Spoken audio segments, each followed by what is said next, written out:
সে যে জামিনে মুক্তি পেয়েছে এটা উনি জানেন না, খুব দুঃখজনক। আমি জানি, আমি একজন সাধারণ মানুষ, অসংখ্য মানুষ জানে, উনি জানেন না, এটা উনি বললেন। এবং উনি বললেন যে মেয়েটা এখনো নারী হয়ে ওঠেনি বা পরিপূর্ণ মেয়ে হয়ে ওঠেনি, এটা ভুল বার্তা দেয়। তখন বোঝা যায় যে একজন মেয়ে হয়ে উঠলে বা পরিপূর্ণ নারী হয়ে উঠলে তাকে কি ধর্ষণ করা যায়। আমি জানি উনি এটা মিন করে বলেননি, কিন্তু যারা দায়িত্বশীল জায়গায় আছেন তাদেরও শব্দ চয়নে বা খুব ঠিকঠাক কথা বলতে হবে, আদারওয়াইজ ভুল বার্তা চলে যাবে। এবং সেটা এত দেরিতে এসে উনি দিলেন।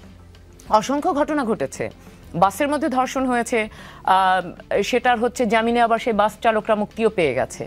সো এইগুলো আসলে একদিনের ফল না, এটা দীর্ঘদিনের ফল। কাজে আজকে এটা এসে ওনারা বলেছেন, বোধোদয় হয়েছে, আমরা আশা করছি ওনারা যেটা বলেছেন সেটা করে দেখাবেন, এটা শুধু কাগজে লেখা থাকবে না। জি,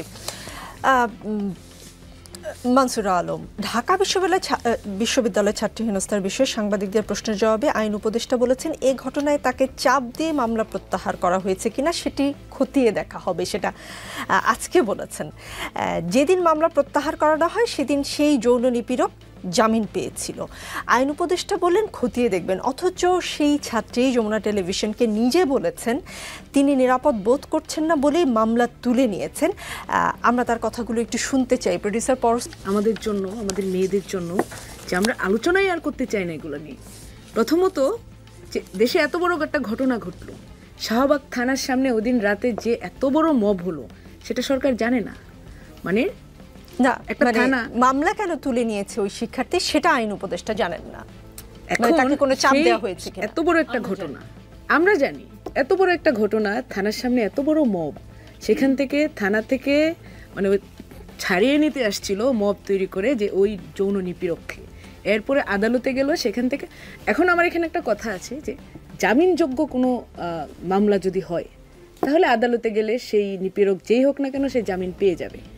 এখন আপনার দেখতে হবে যখন একজন ভিকটিম থানায় যায়, বিশ্ববিদ্যালয় প্রশাসন তাকে নিয়ে গিয়েছে সেখানে, থানায় যায়, তো তারও সেই সবসময় একজন মানুষ, সাধারণ মানুষ তো আইনের গেরাকল বুঝবে না, তাকেও সেই কোন আইনে মামলা দেওয়া হচ্ছে, কিভাবে হচ্ছে, থানার বা বিশ্ববিদ্যালয় প্রশাসন নিজেই তো গার্ডিয়ান ছিল এখানে, তো তাদেরও সেখানে দিক নির্দেশনা দরকার ছিল।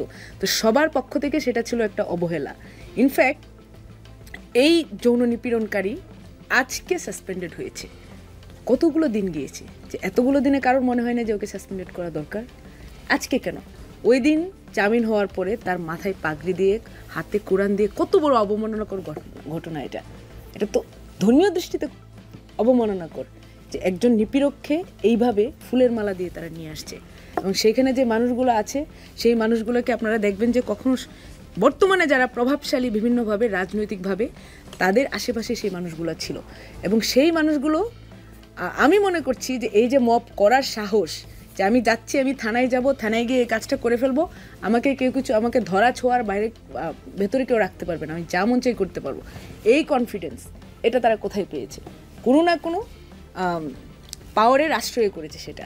এবং সেই যে ঘটনা, সেই এত বড়, মানে আমরা সোশ্যাল মিডিয়ায় প্রতিবাদ করেছি, সব নারীরা আমরা প্রতিবাদ করেছি যে এটা কী ঘটনা ঘটলো। যে স্টেটমেন্টটা ছেলেটা থানা থেকে দিয়েছে, এত ডিসগ্রেসফুল একটা কমেন্ট, যেটা শোনার পর মানে আমাদের মনে হচ্ছিল যে আমাদের কান কেন আছে। তো সেই ধরনের কমেন্ট শোনার পর এখানে একটা ইমপ্লাইড প্রেশার ছিল যাতে সেই মামলাটা প্রত্যাহার করে নেয়।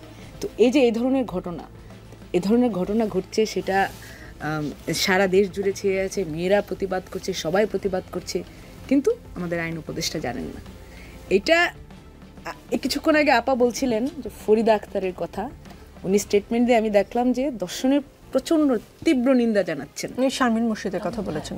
না, আমি ফরিদা আক্তারের কথা বলছি যে উনি দর্শনের তীব্র নিন্দা ও প্রতিবাদ জানাচ্ছেন। আমরা রাষ্ট্রের একজন উপদেষ্টা বা মন্ত্রী পর্যায়ের যে একজন মানুষ, তিনি কি নিন্দা জানাবেন এটা শোনার জন্য আমরা বসে আছি? আমরা নিন্দা তো আমরা সাধারণ মানুষ জানাই, যে যাচ্ছি একটা ঘটনা ঘটলো, খুব খারাপ, নিন্দা জানাইলাম। উনি কেন নিন্দা জানাবেন? উনার সে নিন্দা শোনার জন্য তো আমরা বসিনি। উনি সরকারের নীতি নির্ধারণের পর্যায়ের মানুষ, উনি একজন নারী সেখানে আছেন। আমরা নারী সমাজ প্রত্যাশা করব যে উনি সেখানে আমাদের হয়ে আইন কিভাবে সেখানে আইন চলবে বা উনি কিভাবে সেই পরামর্শ দিতে পারেন। উপদেষ্টা মানে তো উনি অ্যাডভাইজার, ওনার তো সেই কাজ করা দরকার। উনি এখানে আসছেন নিন্দা জানাতে, উনি আমাদেরকে সেই সহমর্মিতা দেখাচ্ছেন। এবং সবচেয়ে ইন্টারেস্টিংলি এই জিনিসগুলো কিছু মানুষের মনে হচ্ছে যে না এগুলো খুব রোমান্টিক, কিন্তু এগুলো রোমান্টিক না। এইগুলো মূলত এই যে মব প্রতিদিন তৈরি হচ্ছে সেগুলোর পিছনে এই যে এইসব ঘটনার স্পষ্টত ইন্ধন আছে।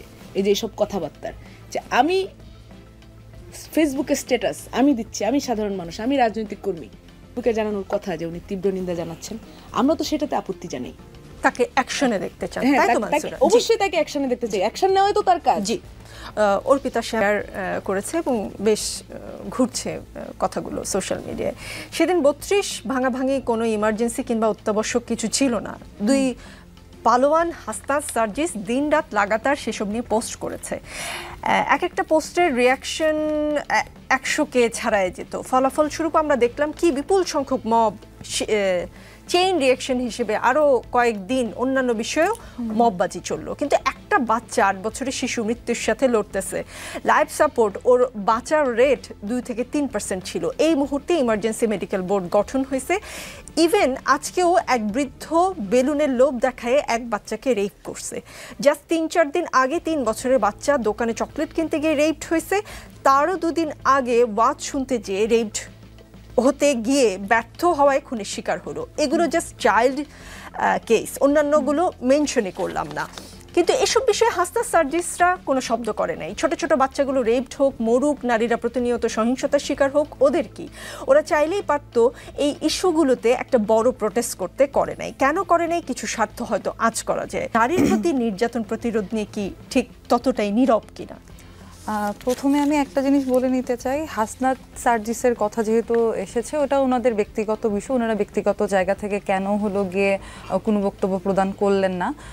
আমি যদি জাতীয় নাগরিক পার্টির কথা বলি, আমরা জাতীয় নাগরিক পার্টি থেকে 2-3 দিন আগে আমাদের একটা প্রেস রিলিজ গিয়েছে এবং হলো গিয়ে কালকে একটা বিক্ষোভ সমাবেশও হয়েছে।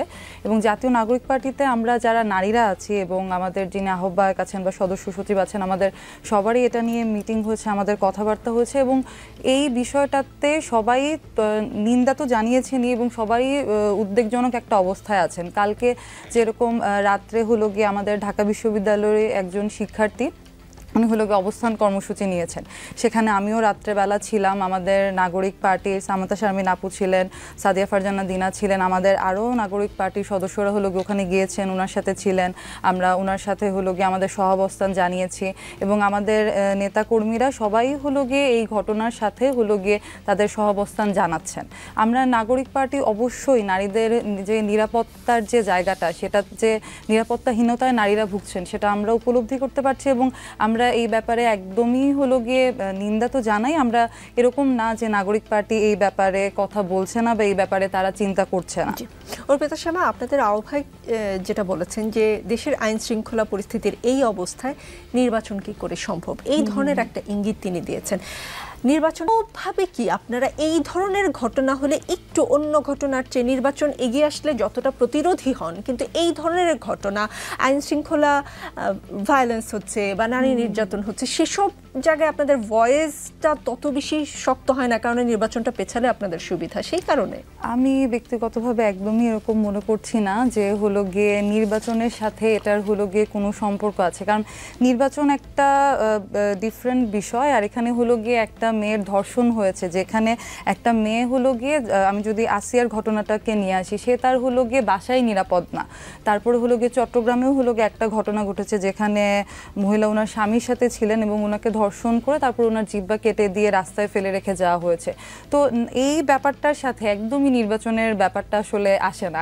উনি আমাদের আহ্বায়ক যে বিষয়টা বলেছেন, আইন শৃঙ্খলা পরিস্থিতির যে অবনতি হচ্ছে, যে সংস্কারের ব্যাপারটার সাথে নির্বাচনের যে মানে এই সংস্কারটা না করে নির্বাচনটা না করার কথা বলেছেন, কিন্তু মানে এটা হলো গিয়ে এই নারীদের এই নিরাপত্তার বিষয়টাকে আমরা যদি নির্বাচনের সাথে জড়িয়ে ফেলি তাহলে এটা একদমই হয় না এবং আমরা এটাকে জড়াচ্ছিও না। জড়াচ্ছেন না, কোনো সমাবেশেই নারী বিদ্বেষী কথা বলা না যায় এমন একটা আইন করতে, এই আইডিয়াটা কেমন মনে হচ্ছে আপনার? ভীষণ। এটা সবার আগে বোধহয় অন্যান্য অনেক কর্মকাণ্ড